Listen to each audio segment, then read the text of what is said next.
Hey, what's up guys, and welcome back to Tan in his channel.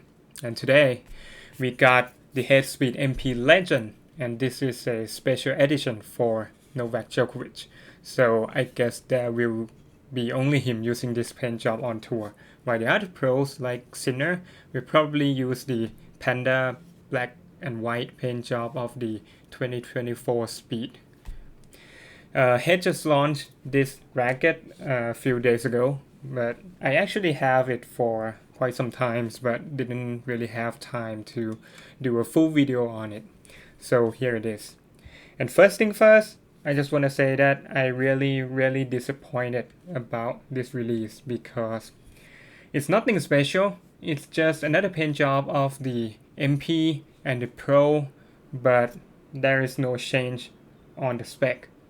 And I thought that because it's a special edition for Novak, at least they should make 18 by 19 string pattern instead of 1619 and 1820, because it's the actual pattern that Djokovic uses. So yeah, this is a shame. The racket is glossy and the font on the side is not very visible from distance because it's dark. But if you like glossy blackout rackets, then this is the one that you should be checking out.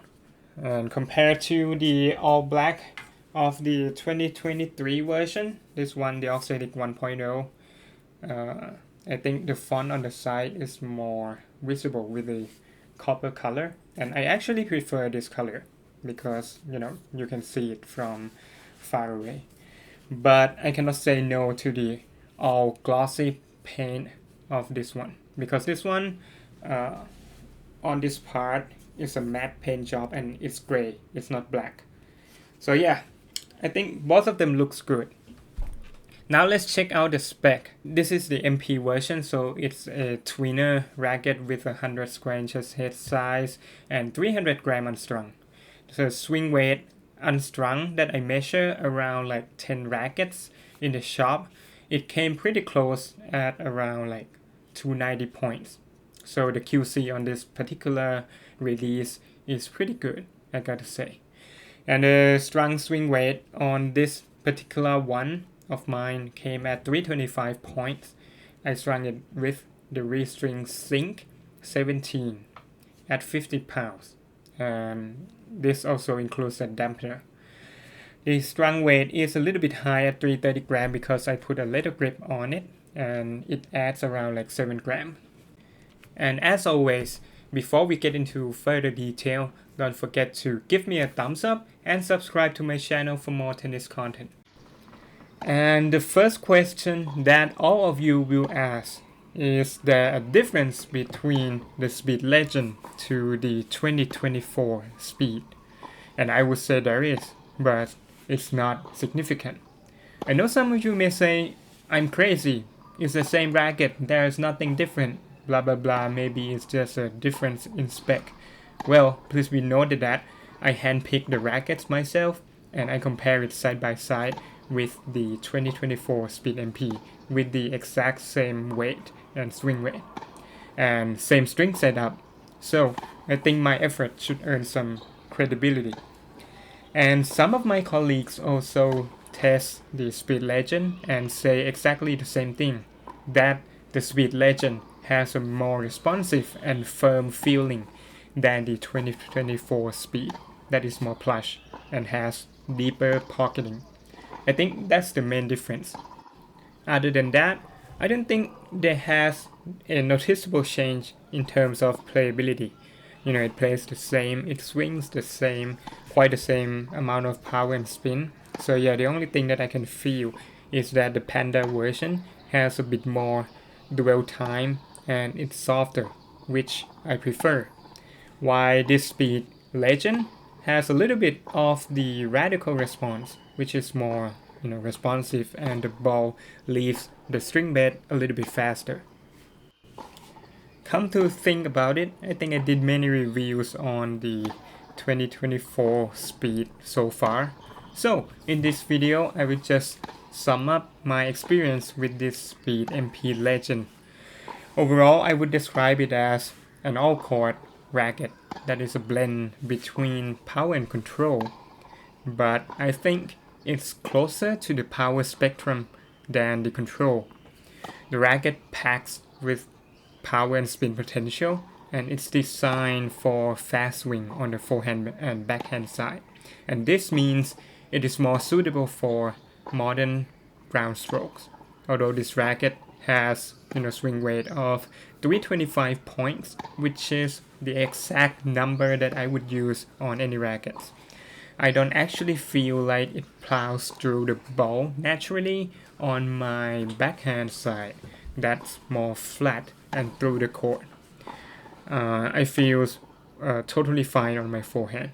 So I don't know if that's related to the stability and weight distribution or what, but I do feel more comfortable with topspin on this racket.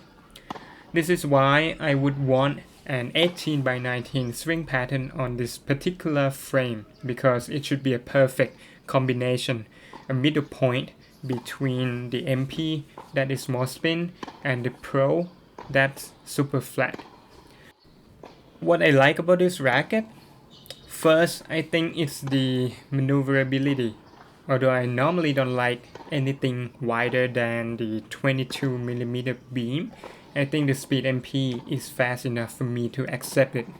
And because of this, it makes the racket great for an all-court game, because you can hit powerful shot, high loopy, top spin ball, short angle cross court, or anything in the book that get you into an advantage position and move up to the net to finish the point.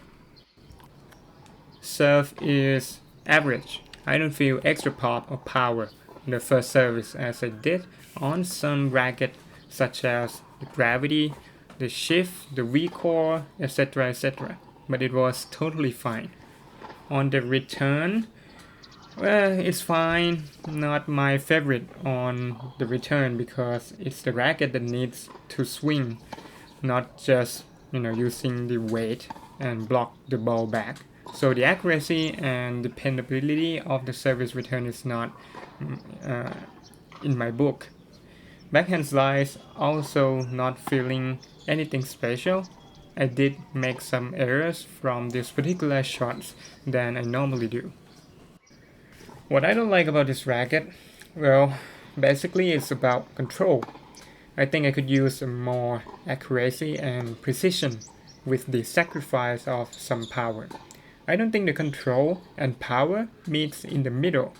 I struggle a bit on the depth control as well as pinpoint precision, because it does feel somewhat like a control racket. I did play it as a control racket and go for the shot like I normally do on the Blade or T-Fight or Percept, but the racket doesn't give me that. So I have to keep telling myself to hold back on the approach shot, not to swing that full. But after getting used to that, and I understand that the racket is more of a power racket, then it gets better because I adjust my game to go for high percentage shot and for open space. I can keep the rally longer because the racket helps a lot with generating the power in the end. So yeah, don't have to worry about that. Anyway, the control could be better in my opinion. Another thing that many people say about the Speed MP is that the string bed is erratic, and I do agree with that. Actually, I don't feel it that much on the Panda paint because the string bed holds the ball a bit longer, longer dwell time, and for me it's easier to command the ball that way. But on this one, it's a bit unpredictable sometimes. The ball leaves the string bed too early and it's hard to control that response. The ball can either goes into the net or it goes long with the launchy angle. And it's weird that you can swing the same way and can risk having both outcomes of errors. For example, on the Blade 98, I just need to, beware of hitting it too low to the net, but almost never worry about being launchy. Or on the E-Zone or V-Core 100, I just need to worry about keeping it in the baseline, not about the net at all. But on the Speed MP, It feels like I need to keep it in the middle, not too hot, not too cold. I don't know how to explain this, but I hope you guys understand. Okay, in summary, I think the Speed MP Legend is good for low, intermediate, and up. It's a versatile racket. I also think beginners can play with it as well, but maybe could use something easier in the beginning. It's an all-court racket, so if you play with that game or you're not sure what you're after, then Speed MP is what you should be looking at. Although I do feel some differences between this version and the Panda version, basically on the feel and the dwell time. I think many people will probably don't notice it, so don't worry about that. Just buy it because this paint job is sick. And that is enough for you to have this in your arsenal. So yeah, that's all for today. Thank you for watching, and I will see you in the next video.